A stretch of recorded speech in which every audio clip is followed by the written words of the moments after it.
তাই তো তোমাদের কিন্তু লিখিত পাঠ হয়েছে সমস্ত দেবগণ বন্ধ। তাই তোমাদের কিন্তু আজকে কিন্তু সেই দ্বাদশ পঞ্চম করে যেমন নৃত্য করেছিলে তার কিন্তু অনেক অনেক অনেক অনেক সুন্দর নৃত্য তো বলতে হাসতে পরিণত। তাই তো সে দেখে আজ মনে আনন্দ হয়েছে। তাই তো যেমন ভাবে দ্বাদশ পঞ্চম করে তোমাদের করেছিলাম আমি পুরস্কার বিতরণ। তাই তো নন্দনীগণ আজ তোমাদের তবু সেই পুরস্কার করবো বিতরণ। ওগো রম্ভা তুমি এসো তবু তোমারই পুরস্কার গ্রহণ করো।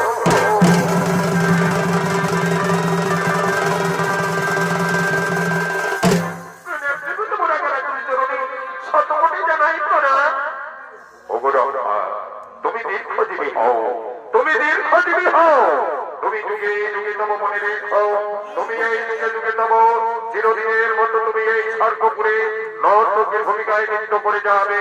দেবী তব দেবতাদের মনে আনন্দ এই রইল আশীর্বাদ।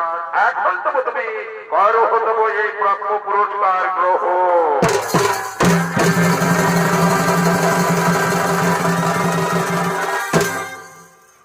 এরপরে তিলোত্তমা তুমি এসো তিলোত্তমা, তোমার পুরস্কার তুমি করো গ্রহণ।